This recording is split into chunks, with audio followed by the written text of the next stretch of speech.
Good boy. That was nice, baby. Here we are. Hello. Oh, hello. Hi. You're going to be on camera now. So this is the garden. The front garden anyway. Hello, baby. What I'm going to do, I need to make a fence for this bit because otherwise he can go through. But basically, it's a lovely day. Finally a lovely day. And also, I make this video on the 23rd of March, which, as you know, means it's been one whole year since the beginning of the first lockdown. And so I feel like we could have a little short, maybe long, conversational video about reflecting on the lockdown, how it's been over the year. But first of all, I'm gonna make a rudimentary fence out of these pieces so that baby doesn't get out. I made this fence earlier on in the year, which I think is quite nice. Little bits of willow, and I tied them up so baby can't get out that side into the neighbour's thing, but there's a big gap there, as you can see. Aha, you're going to see something special now. Baby is trancing, or is he trying to escape? Baby, come here, you. So I've got some treats so we can recall him if he goes away. But basically what happens is bull terriers, particularly some other species of dog, breed of dog, excuse me, they do this thing called trancing where it's weird when a bush or baby, come here, you've got baby, what's this baby, what's this? That's why I'm making a fence, you see, because otherwise he'll cross over into the neighbour's garden, and then from there he could run out onto the road. Come here, boy, sit. Yes, so I'm going to make a fence. I told you I'm going to make a goddamn fence. See if you can spot William. Hello. You're going to ask me a question? What are you doing? Well, I'm making a fence, JHMH. It turns out that there used to be a fence here before, which apparently has become disused, and there's a piece of cable here, like a piece of metal wiring, which I'm threading through the bushes so I can use that as like an anchor for the rest of the pieces. It's turned out to be considerable hassle,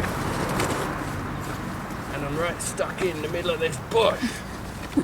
Is it working? It's working. It'll work. I've found everything I need. There we go. Right. Whew.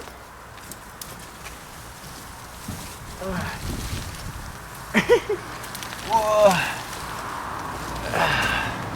As you can see, well, you probably can't, there's a cable here, look. See that? Metal cable. Yeah? That runs all the way across now. And I can tie posts to it. Unfortunately, this is all getting a bit trampled. And look, the holly was attacking me. Annoyingly, quite upsettingly. Look, I've trampled all of these flowers, which is annoying, but they'll come back. Except for this one, the hyacinth, that just started coming up. It was beautiful. I accidentally trod on it. Here it is. So it will adorn our table as we talk. Anyway, let me just carry on. I'll be finished soon. Are you filming? Alright. Got the next stage. I'm going to use these. I'm going to do a similar effect to this, but just with bigger sticks. Ask me where I got these. Where did you get those? I'll show you. Come with me. You can pause it.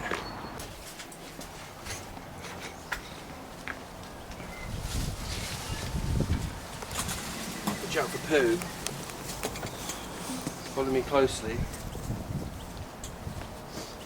So this tree, I don't know what it's called. You can stop there. Stop. This tree, I don't know what it's called, but it grows really quickly. And this used to be like these, right? And it used to come all the way out here, and I cut it down so I could get more light into the garden. But the thing is, it's not dead, right? Every year this sprouts new ones, and they, by the end of the summer, they're all the way up here. And that's what these are. And I cut them down and I keep them because that's a resource, you see. That's a tool for me to use and make things with. So,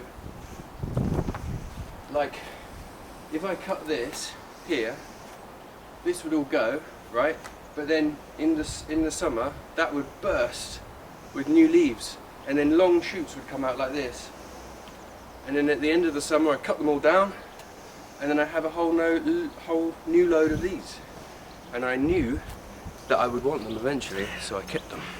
And here I am, needing them. How's it going? It's going all right. I've run out of sticks, but so far so good. See? I've tied them up here, and I just have a small section left here. About 2 meters or so, 1.5 meters left, and so I need to think of some other way of doing it because I've run out of those sticks. You've got a pallet there. Oh, look up there, look. Can you see it?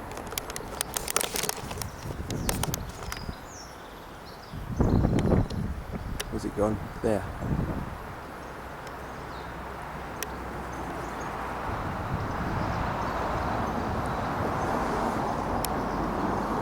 Bird of prey. Look at it, it's motionless in the sky. Just hovering. How lovely. Yes, I could use the palette. I also have some more of these willow wands. I think I might use the willow wands so that the aesthetics, the design stays the same. Come back to me in half an hour.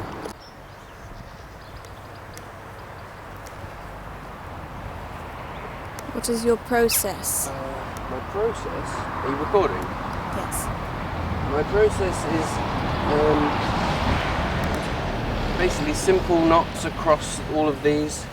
You just have like a guy rope, I suppose you'd call it, you know, a support rail, and then you just crisscross them so they're all crossing over in a continuous pattern. And then when you tie them up with a bit of string, it becomes quite, you know, strong. And it's only to stop baby from crossing over, really. So, you know, it doesn't have to be like super hardcore. It's just a deterrent. I'm nearly done. I just need a few more. Can you pass me those scissors? Where are they? Not the big ones, the little ones. Are they the little ones? Thanks. And then when you trim the bits off, I think it looks quite smart. And it's sort of natural and rustic.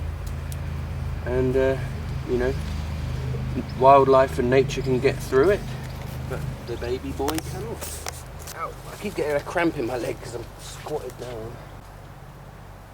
People who work with me at Giles & Co will recognise these pieces of string.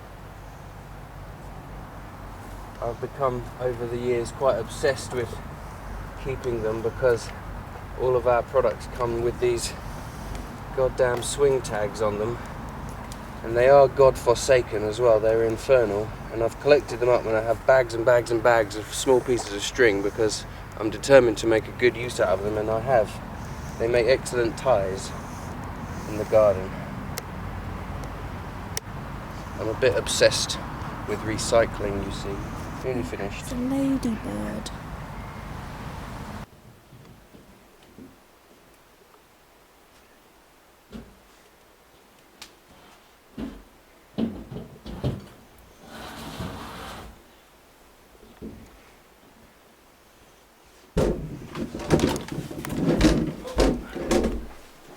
I'll just show you what I'm going to do for the finishing touches.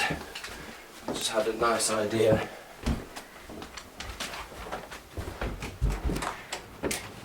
Maybe you can come out now because we've made the fence. Go on, boy. Whoa.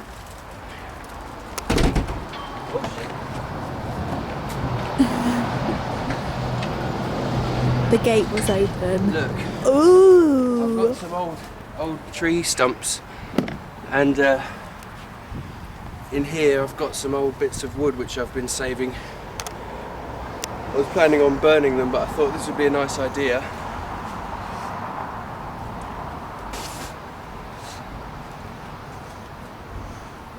He's putting it to the test. Theoretically, he shouldn't be able to get through.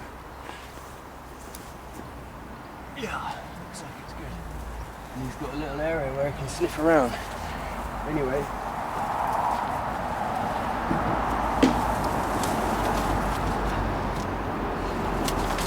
He's gone right for the one little gap which I've left. Ooh. Ha ha. Ha ha ha. The fence.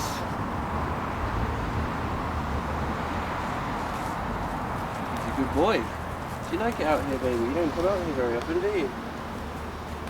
Yeah, look, I've got old bits of wood, so I'm just gonna sort of lay them out over here and create like a little bug area. Bugs and things will go in there, and it's good for the nature.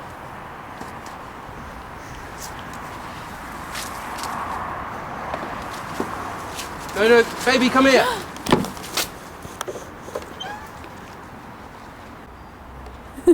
Well, that's why we test it. There is a gap. I did have a gap, and I thought he might not go through it, but he's one of those dogs who will test you. If there's even a little bit of room, he'll find it.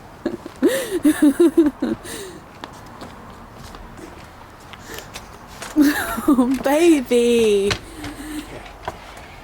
So just a little bit of improvement there needs to be done. Fill the gap. Fill the gap. I just think it's nice having this kind of, you get a bit of, make a little home for lots of little insects. They'll rot down. Strew them. Strew them. Make them strewn. There we go. Okay, so where was it then? Just here. Yep. Perfect little gap for a baby to fit through. So I need something to fill in this area here.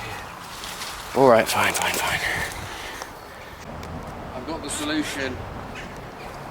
I've got these fence posts, or these old bits of fence posts, and I'm gonna knock up a little structure to block up this hole. You don't have to film me doing it, I was just saying I've got the thing, and then we'll get baby back out here and he'll put it to the test. What I'm gonna do, I've made a little fence at the end, and just as one last sort of barrier and deterrent, I'm cutting up some of this holly, and we're just going to make a little pile of spiky leaves in front of the fence, so hopefully he will be thoroughly put off, because this holly is pretty prickly now. So I'm just going to lay this down here.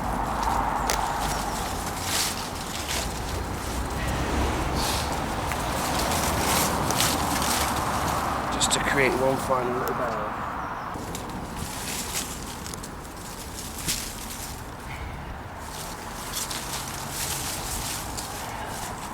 Good. Shall we test it? Let's have some eggs. To test it? Well, we'll let him out.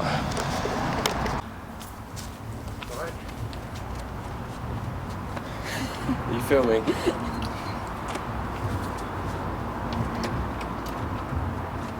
Baby!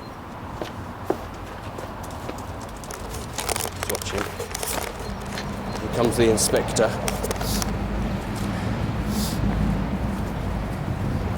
How's my handiwork?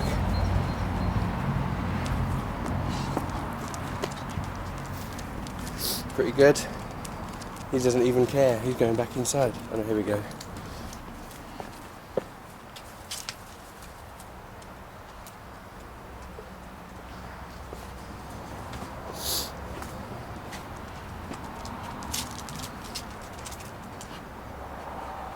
He's looking for these. What's this, baby?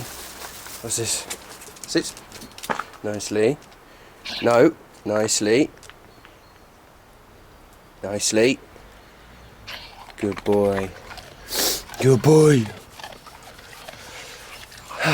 Alright, time for some breakfast, I say. Look at this breakfast. Healthy break. Congrats.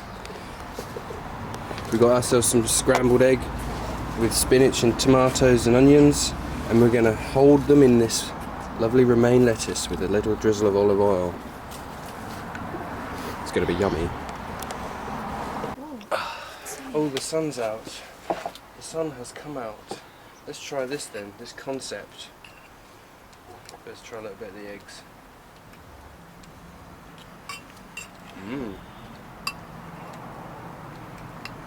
Wrap this up in my hand.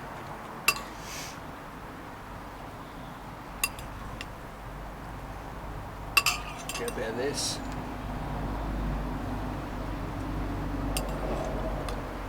How am I going to do it? Just jump into it, I guess.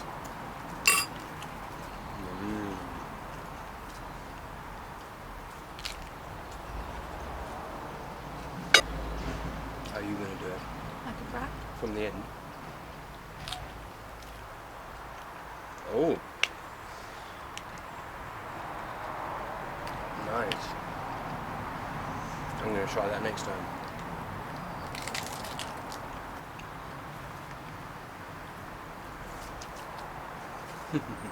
Cheers, mate. Hello. Hello. What are we going to do then? Well,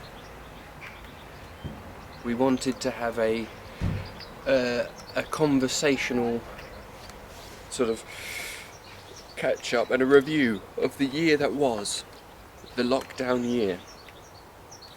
As I said earlier, it's the 23rd of March, and that means it's been a year since the beginning of the first lockdown, and so we wanted to have a reflect.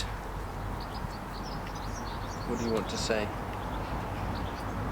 it went very quickly. You might have to speak up. It went very quickly. How so? And, well, like all years do. I also think I was probably one of the only people that had a good 2020. I think that more of the people than you think had a good 2020. No, I don't mean like a minority, but you don't hear many good stories. You haven't heard many good stories this year. That's true. Baby, how are we going to take this? Chronologically, Shall we ask each other questions? yeah. Excuse me. Should we put baby in? Yeah, he might be a bit annoying. Give us a moment. Okay, so how did it go then? For you? Well, I don't really do much anyway, so it just felt like another year, but I got paid to stay at home. How were the emotions through the beginning, first months, and then it went? Well, the very beginning of it, I suppose, was quite exciting, quite novelty. The first lockdown was, obviously, we had a lot of really lovely weather that time. Yeah. And I figured, there wasn't really anything that you could do about it. So once everything was kind of established, I just spent loads of time reading in the garden, smoked loads of weed. It's just like you're just being paid to stay in. So instead of kind of getting agitated about the whole bigger situation, I just kind of just accepted it and went inwards and just enjoyed myself, really.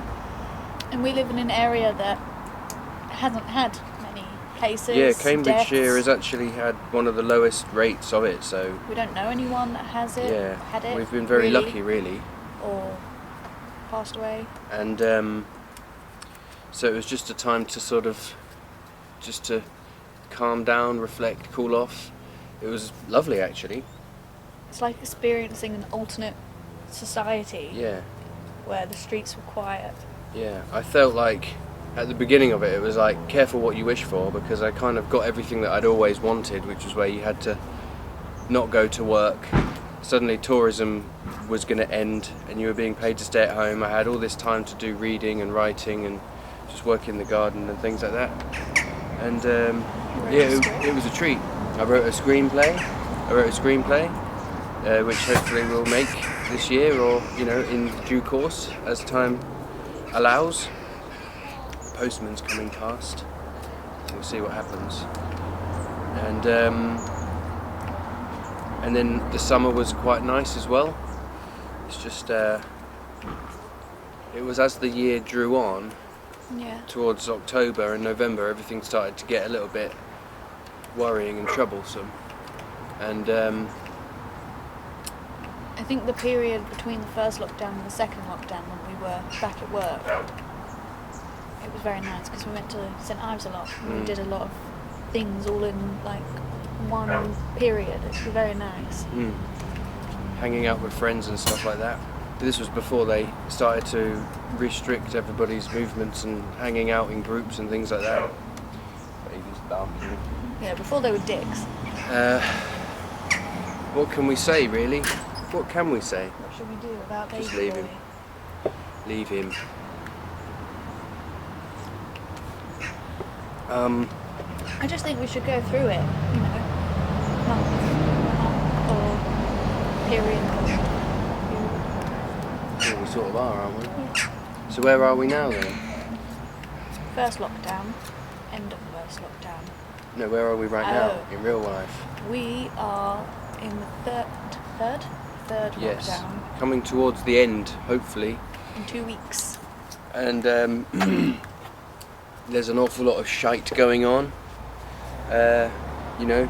Continually restricting freedoms, passing laws which prohibit protests, which is actually just aggravating more protests.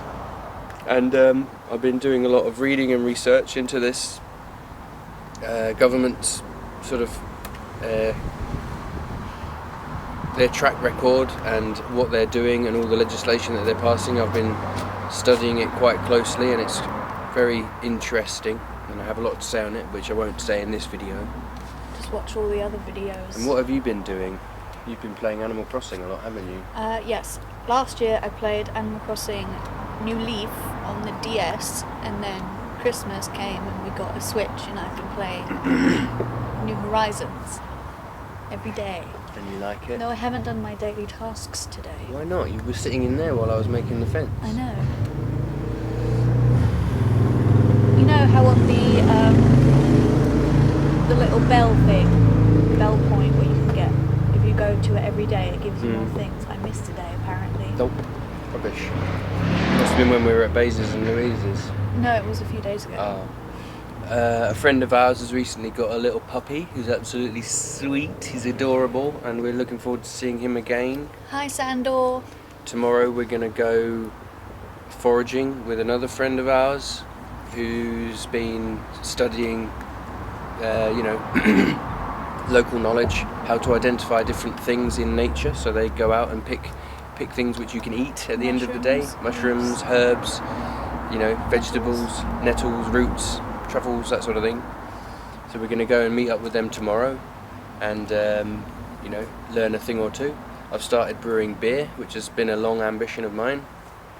There's some other things which I have yet to start doing, such as I want to melt down cans into ingots of aluminium, because I've seen people do that online. And I want to melt down plastic into oil, because I've known that you can do that for years and I've never actually been able to, finally crack the method. But one day I will do it. And I think you can see baby. can you see baby in the window? There he is, look. Looking at us. We only put him in because he gets a bit whiny when we don't give him food Or attention. But I guess we could let him out because we did build the fence in order to let him out. Yeah.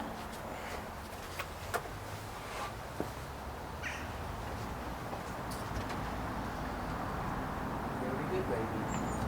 No food here.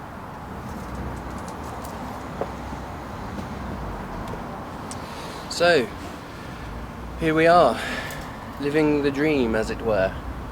It And does feel like a dream. it is a bit like a dream. No one could ever have. And whenever I go out into town, I went into town a few weeks ago for the first time in like months, and everyone's wearing face masks, and it just seems so surreal and bizarre. Like And a video game. yeah, and everyone's just into it now. Everyone's got completely conformed. Everyone's adapted. Everyone's used to it, and they could keep this sort of semi-restrictions in place indefinitely, and They could just keep yeah. introducing a new strain. Yeah, every sort of so often there'll be a new strain, so they'll have to go back into lockdown, or as these protests develop, they're going to use them to justify more crackdowns and more police activity and things. And I would just like to say, here we are in Shelford. It's a lovely, lovely place, and we're very, very lucky. We're so lucky to have a garden, a lovely little garden where a front garden and a back garden, where we can just, kind of relax and take your mind off what's going on. But there are so many people who are like stuck in small houses without gardens or flats, and also there are a lot of people who didn't get the furlough, and a lot of people, 700,000 odd, lost their jobs last year and didn't have much help at all from the government. And I suspect that these are the people who are actually protesting at the moment, which is not very fair, really, because they're the ones who kind of got. Keep your eye on him, will you? Yeah, he's fine. They're the ones who got dropped off by the government. The government put in all of these measures to protect people and keep them secure in their houses, and the job retention scheme. But a large, a minority of people, but still a large number of people. Is he through? Is he through? Put it back on the shelf. Look at him.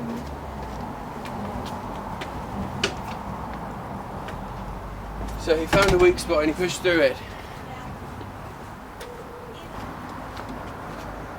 Fence still needs work. He pushed his way through. Can you close the fence? Oh. Close the gate. He pushed his way through, so the fence still needs a little bit of work to make it properly secure. But I suppose that's just what happens if we take our eye off him, isn't it? Well, I was watching it happen. Yeah. What was I saying?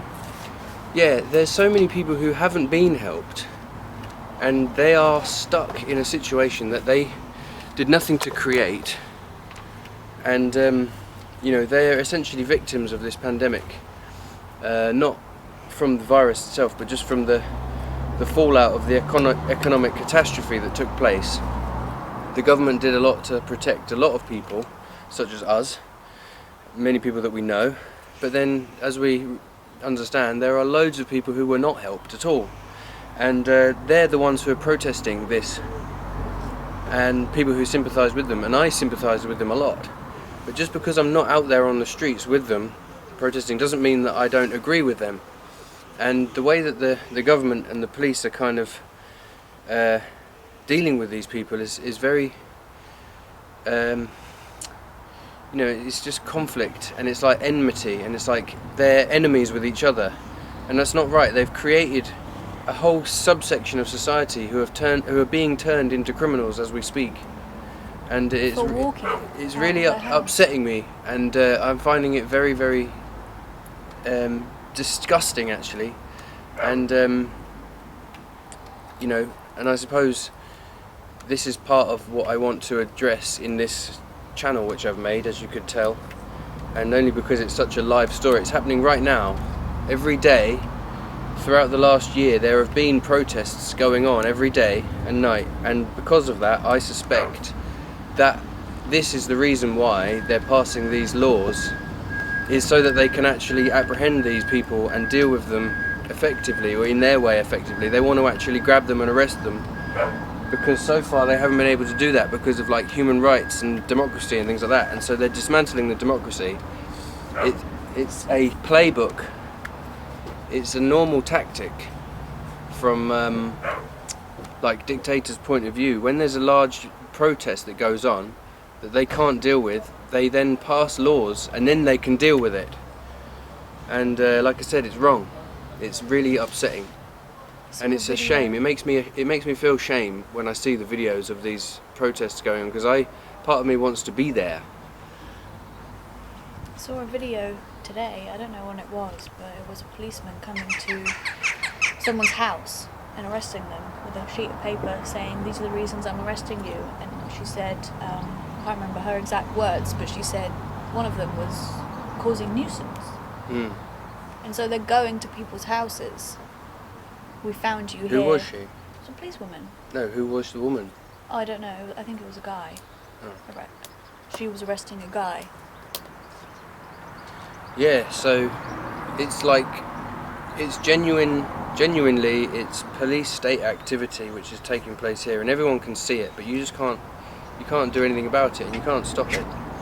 Even my friend who works in the police, well, she's not a police officer, but she works in the, computery side of it. In the background. In the background. She's quit because of this. She handed in her notice. Yeah, she's quit. Yeah, it's not a good time. And she said that all the people that she works with, they've worked there so much longer than her, and they've never seen anything like this. It's when you change the people at the top, and because the government putting these new rules in place and granting these new powers and trying to get the police to enforce rules on ordinary people is putting the police themselves in a really awkward, difficult position, and that's also not right, because they are also citizens and they're also human beings and they're also decent, people. And when you put people into a difficult situation, a high tension situation, then it's more likely that violence is going to ensue, isn't it? It's only natural to expect it, and the government's like boneheaded approach to this is making it much worse. And now they're passing laws which means that people can actually go to jail for a long time. People are going to get sucked up into the prison system and the judicial system and have their lives ruined indefinitely or permanently. Even before they go, you said about the waiting. Yeah, well, if you have like a 5-year backlog, like a long wait, if you get arrested and charged for something, you might have to wait for years for your trial, and then you're going to be stuck in limbo. And this is what I was saying in the video yesterday, or the day before, is that it doesn't matter how many laws you pass and how strict you make the punishments. By having a really weak court system, you're never going to be able to enforce any of those laws. And anyway, this is going to be a consistent theme from now on, and it's truly upsetting. And to tell you what,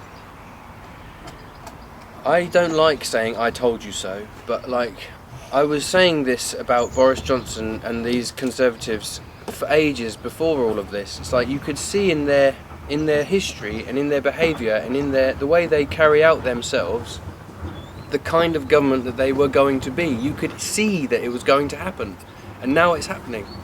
And people really need to sort of shake themselves out of their stupor and their sort of naivety and their good their good nature into thinking that people aren't that bad. But actually this is happening in this country.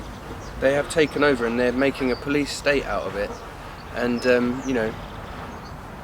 people will only be able to get along if they get along with them. And if you want to try to resist them or protest or something like that, then they're going to come down hard on you. And like I said, when you actually examine what they're doing, they're not for the people at all. They're not for us, they're not for you, they're not for anyone. They say that they're doing it to make people safe, but anyone could fall on the wrong side of their rules and then they'll get sent to prison. So they're not actually doing it for anybody. Anyway, Not good to go into all of that again, but let's change the subject.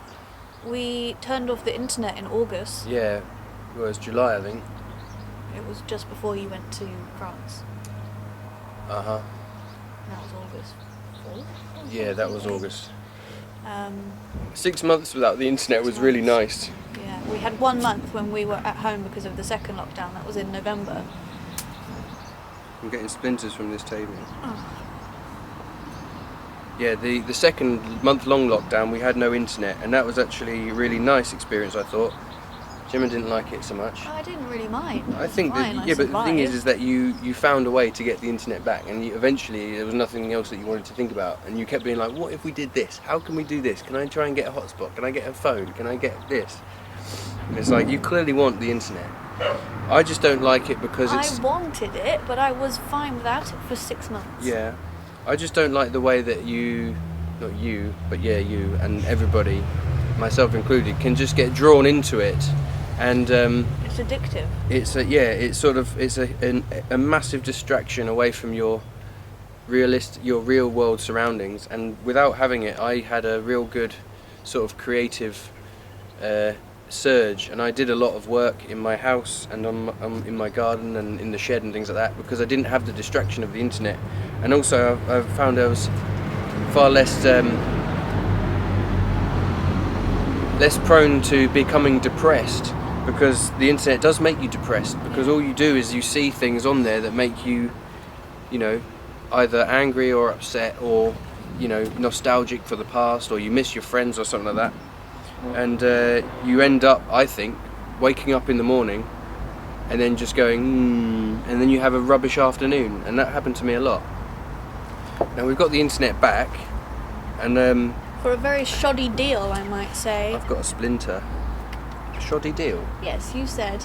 What do you mean? You said, I tell you what, if you go to the shop and get some beers, you can have the internet for a year. And I was shocked. I I don't wish I had remember that. recorded it. I don't remember saying that. But then you said something similar the other day, a really strange, similar deal. But You don't. What was it? I don't remember if it was recently.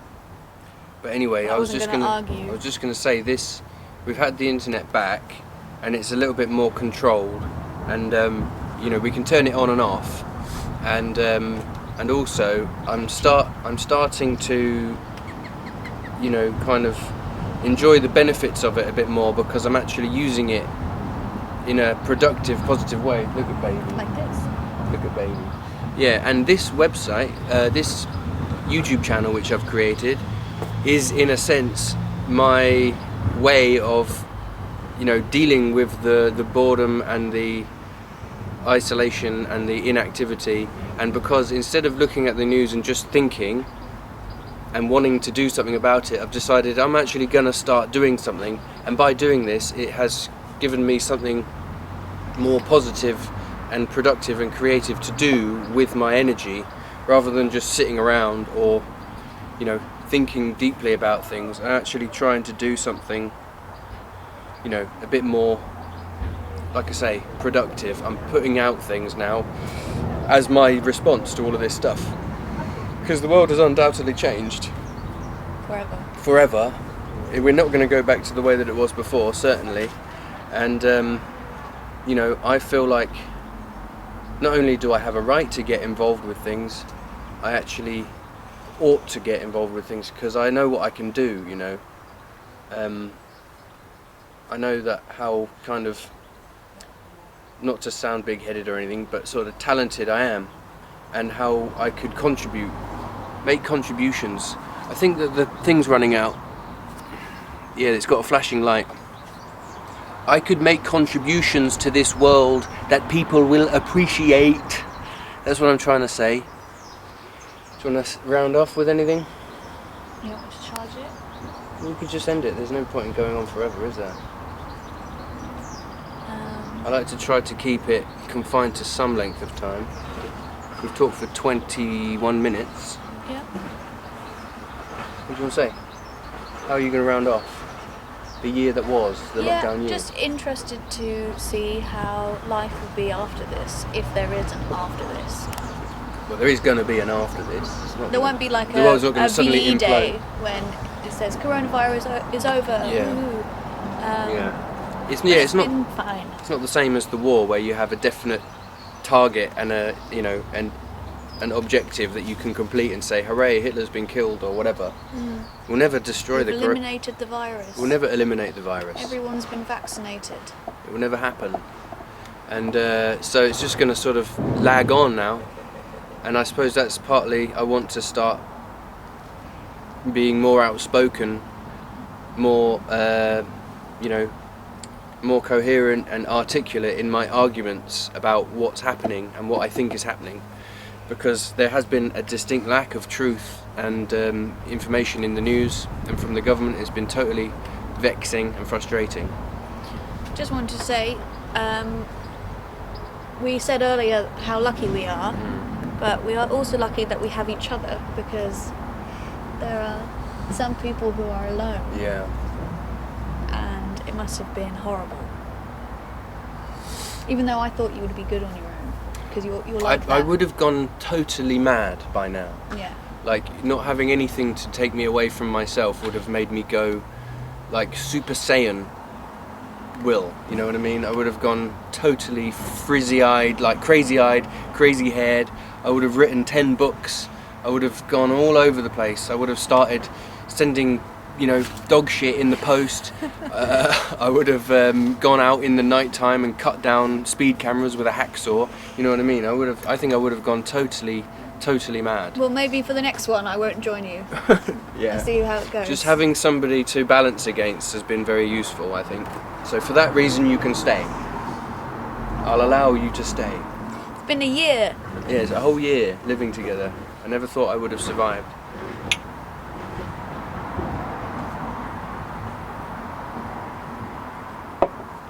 Should we say goodbye? I think that's a nice point to leave it on. Goodbye.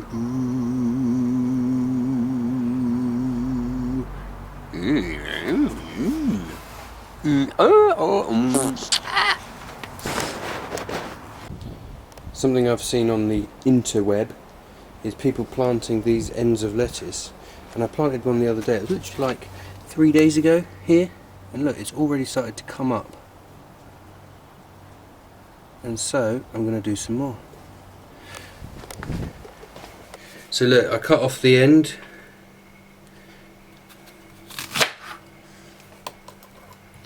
Cut off the end. Okay. Now take these, push them into the ground. Push, and then we'll put one here. So we'll have 3 lettuces come up. Cover them. Cover them. Alright, cover that up again. Get some water.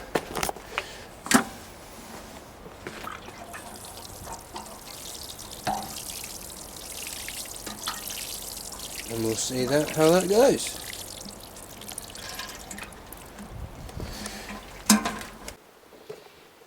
Just to round off this video, and this year I suppose, we'll have a lovely view of the sunset.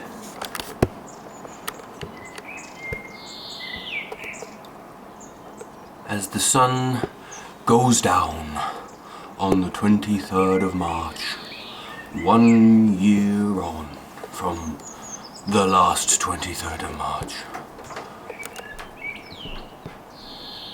And so a day ends, and a new year begins.